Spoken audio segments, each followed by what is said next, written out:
So in 2025, I decided to finally pursue photography a bit more seriously and put a bit more attention to it than I have been doing over the last few years. Photography was always something I had dabbled in, but much like many YouTubers' upload schedules, I was just very inconsistent. During my university years, I actually picked up a Micro Four Thirds camera, the Panasonic Lumix GX80 or 85 if you're in the United States, which I did a video on a little while ago, so go check that one out if you want to learn more about that camera. But ultimately, as I navigated the job market that made finding a match on Hinge look easy, I decided to take a break and just put it on the back seat whilst I got my career sorted and figured out what my next step were after uni. Alongside this, at the beginning of 2025, I kind of, I guess, for lack of a better phrase, became inspired by the likes of Grainy Days, Jason, I'm not even going to try and pronounce his surname, James Popsies, again, I'm not sure if I pronounced that right, Teo Crawford, William Verbeek, and Kyle McDougall, just to name a few. So ultimately I decided enough differing and I purchased myself a new camera. And what do you know, I've actually really enjoyed it. You know, the first quarter of 2025, I've taken some of the best photos I've taken so far, and I think the only way is up from here. I think what's also helped is documenting this whole process on YouTube. I think it's been really cool to kind of make a video about my journey and how my photography has improved. You can see just by going back through the last 6 videos or so that I'm starting to notice a bit more and also play around with some new settings. YouTube itself was a surprising one for me. I'd never really expected it to do as well as it has already. I mean, I've already nearly got 2,000 views and 40 subscribers, which isn't a lot, but ultimately it's kept me motivated and you've been able to actually see some tangible progress.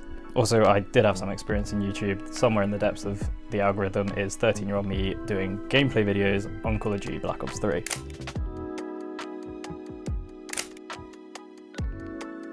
Anyways, in this video, I wanted to kind of just talk you through how the first quarter of 2025 has gone for me with my photography, the photos I've taken, what I've taken it with, the journey I've taken starting film photography, and just have a look back at some of the best photos so far. So let's start off by talking about the very thing that's recording this ugly mug, the iPhone 16 Pro.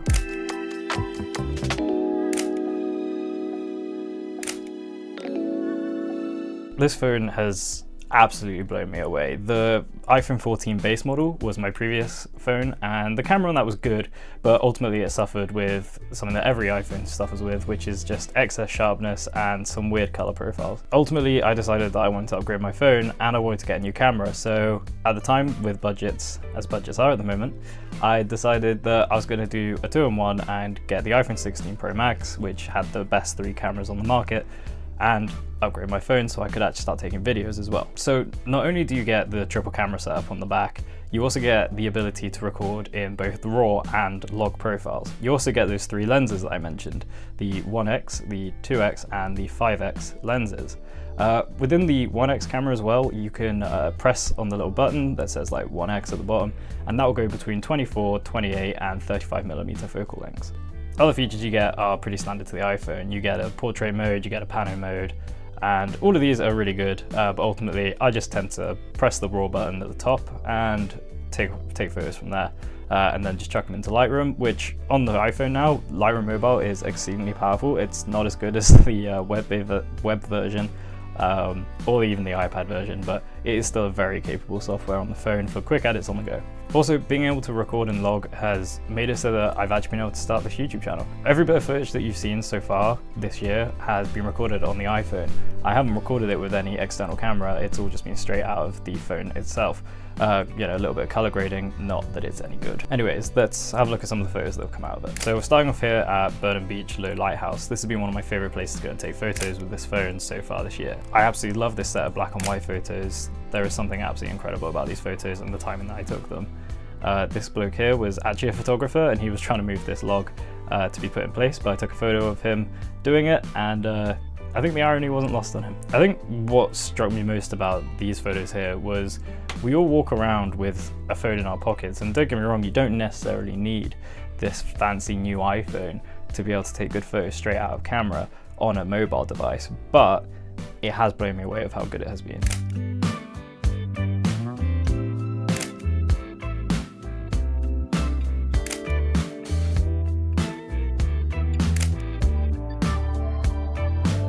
Next up was a trip to Wales I did. I did document this entire trip in a previous video, so if you want to go watch that, go take a look. There will be a link somewhere around here.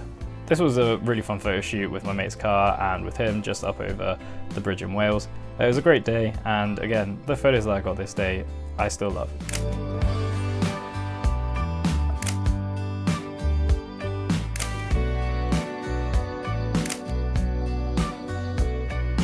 I think ultimately it's just been nice to have something always to hand and always on me that I know I can get a decent result with. Let's be honest with ourselves, for better or worse, we all have a phone on us at all times these days, and being able to just pull this out of the pocket or out of the bag and just snap a few good photos, even on the go, it's been really quite enjoyable. So I think I'll definitely be shooting a lot more on this phone this year, so be sure to look out for those videos. However, I am currently thinking it is about time I got back into the digital camera market, and I think my first purchase might have to be a Fujifilm. I'm currently deciding between the XT30 Mark II, I think that's what it's called, or the X100 5 or 6. So if anyone has any experience with either of those cameras, please let me know below what you think would be the better buy.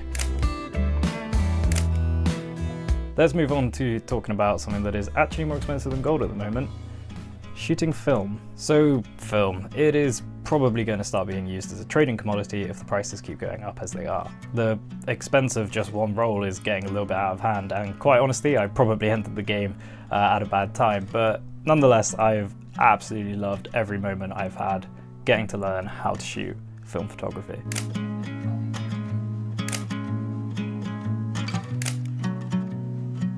So far, I've only shot 35mm film. I haven't been brave enough yet to venture into the wild west of medium format or large format film photography. Not least, I look at the prices and quite frankly, I'm wincing at them, but I'm pretty sure I'm gonna cave soon. Either way, putting aside the price of all of this, it is 100% worth shooting film. It has been such an enjoyable experience, and it's really just made me sit back, think about every shot I've taken this year, and that idea that you don't want to waste a frame has actually made it so that I've been keeping an eye out for photos that are actually worth taking.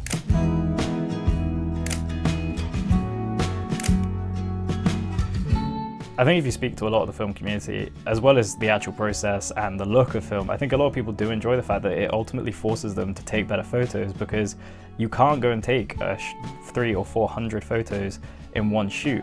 I mean, you can if you've got the money to pay for all the film, but for most people, that's just not realistic. If you have a digital camera, you can come home, chuck them all into Lightroom, and your 2,000 photos very quickly get narrowed down to about 30 or 40 decent ones that you actually want to show off. Whereas with film, I found that ultimately I've walked away with 24 or 36 shots that, all in all, I've been really happy with.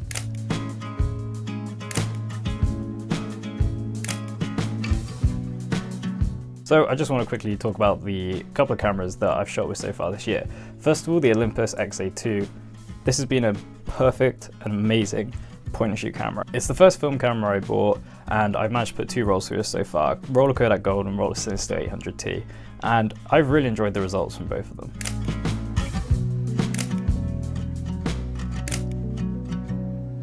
I did do a full-length video about my first impressions with the Olympus XA2, so if you want to go have a look at that, feel free to watch it. Again, link will be somewhere. Next, I got my hands on a Praktica MTL3. At the same time, I also managed to get my hands on a Minolta X700, but I had a capacitor issue, and ultimately, given that I have the exact same amount of experience with a Formula 1 car as I do with a soldering iron, I wasn't able to rectify the issue. I'm sure someone a lot more skilled than I could would be able to fix it, but I had to put it to the graveyard for now.